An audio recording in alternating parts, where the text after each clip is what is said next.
Bonjour et bienvenue dans la deuxième partie de cette suite de vidéos qui a pour but de vous aider à reconnaître chaque pays dans GeoGuessr. Dans la première partie, on avait parlé de l'Amérique, et dans cette seconde partie, on va parler de l'Europe du Nord et occidentale. On va commencer par le Groenland qui est une toute petite couverture séparée entre plusieurs villages. Par exemple ici, vous avez une voiture totalement unique avec une antenne à l'avant et des toutes petites barres de toit noires. Mais chaque village a son propre type de véhicule, vous pouvez avoir d'autres types de voitures, ou des motos, des motoneiges, des gens à pied, ou même des bateaux.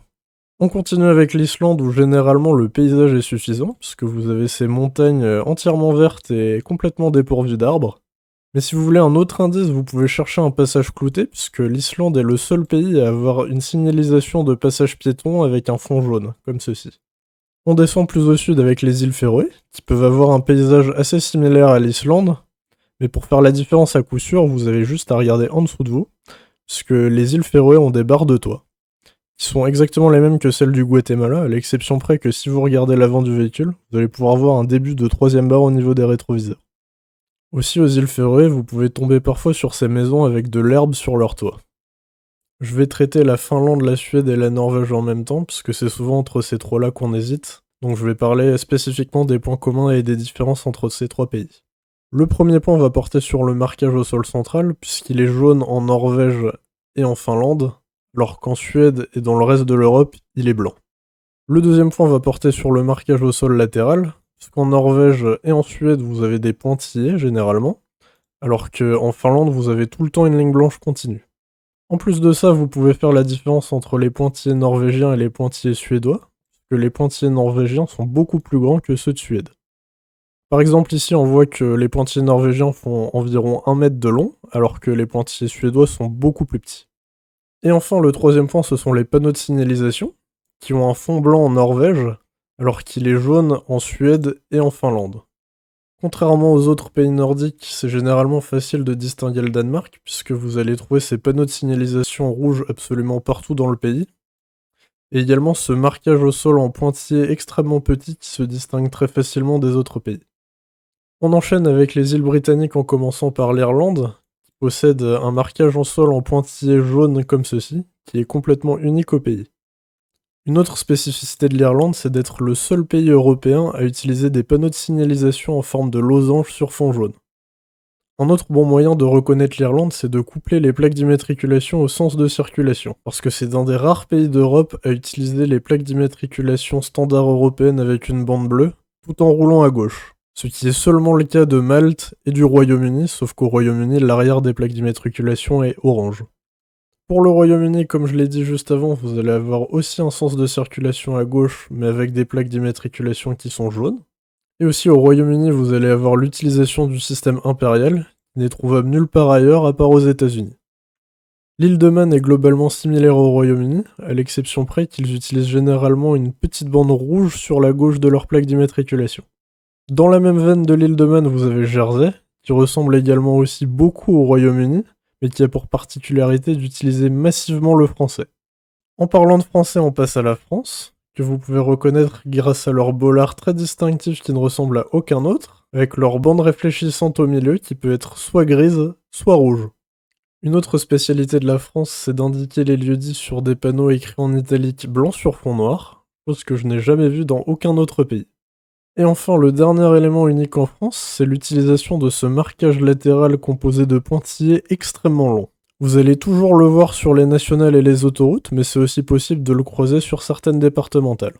Juste en dessous de la France, au milieu des Pyrénées, nous avons Andorre, qui a comme particularité d'avoir ce genre de très jolis immeubles avec ces pierres compactées apparentes. Aussi, même si le catalan est la langue officielle d'Andorre, il n'est pas rare de croiser tout un tas de langues différentes sur les enseignes des magasins, que ce soit donc du catalan, de l'anglais, de l'espagnol ou du français. Pour l'Espagne, le moyen le plus simple de reconnaître le pays, c'est logiquement de tomber sur de l'espagnol. Alors ça peut paraître trivial ou plus compliqué suivant votre niveau, mais pour vous aider, vous avez notamment les tildes sur les N, ou alors les double L, et si jamais vous tombez sur un panneau de rue en espagnol se dit cahier. Pour le Portugal comme pour l'Espagne, l'idée ça va être de reconnaître du portugais. Pour ça, le plus simple, comme je l'avais expliqué sur le Brésil, c'est de tomber sur une fin de mot en SAO, ou plus généralement de tomber sur une voyelle avec un tilde ou un CCD.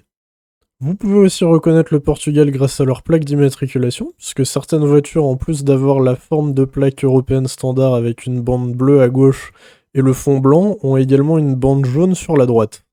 Et enfin, la dernière astuce au Portugal, ça va être de regarder les trottoirs, puisque les trottoirs portugais sont très souvent composés de briques ou de mosaïques, ce qui leur donne cet aspect très joli.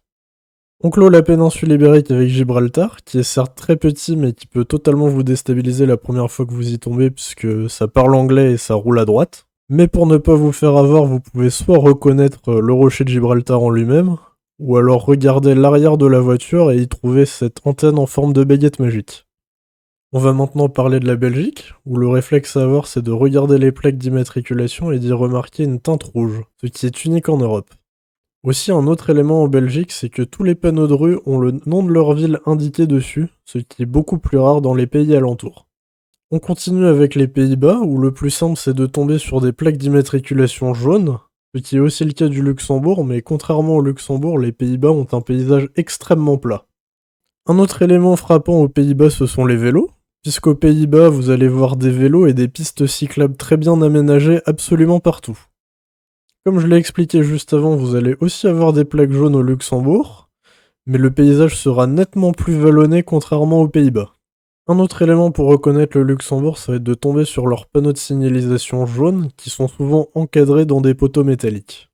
L'Allemagne possède très peu de couverture, mais elle est instantanément reconnaissable grâce à la grande quantité de bâtiments floutés. Pour reconnaître la Suisse, vous allez avoir deux très bons moyens. Le premier, ce sont les plaques d'immatriculation des voitures, qui sont entièrement blanches et assez petites à l'avant, ce qui est extrêmement rare en Europe occidentale, en dehors de la Suisse. Et le deuxième, ça va être la caméra, puisque comme pour le Japon, toute la couverture de la Suisse a été capturée avec une caméra plus basse que la normale. Ça peut être assez difficile à détecter si vous n'avez pas l'habitude, mais vous devriez vous trouver à hauteur d'homme, et vous devriez voir les contours de la voiture Google qui sont plus larges que d'habitude. On enchaîne avec l'Italie, qui possède aussi des plaques d'immatriculation distinctives qui sont moins larges et composées d'une bande bleue de chaque côté. L'Italie possède aussi des panneaux de rue facilement reconnaissables, déjà parce que rue se dit via en italien, mais aussi parce que le mot est entièrement en minuscules et parce que tous leurs panneaux ont cette bordure bleue. À l'intérieur de l'Italie, il ne faut pas oublier Saint-Marin, qui possède leur propre plaque d'immatriculation sans la bande européenne, et qui possède aussi des passages piétons entièrement recouverts de bleu, qui existent aussi en Italie mais qui sont beaucoup plus rares qu'un Saint-Marin. On va terminer ce deuxième épisode par Malte, qui est reconnaissable grâce à ses rues étroites et ses bâtiments faits en pierre beige. A noter que l'anglais est très présent à Malte, mais ça n'est pas la langue officielle, qui est le maltais, et qui est notamment noté sur les panneaux de rue, où trick veut dire rue en maltais. Voilà, cette deuxième partie est à présent terminée, j'espère qu'elle vous aura permis d'apprendre des choses, et on se retrouve dans la troisième partie qui portera sur l'Europe de l'Est.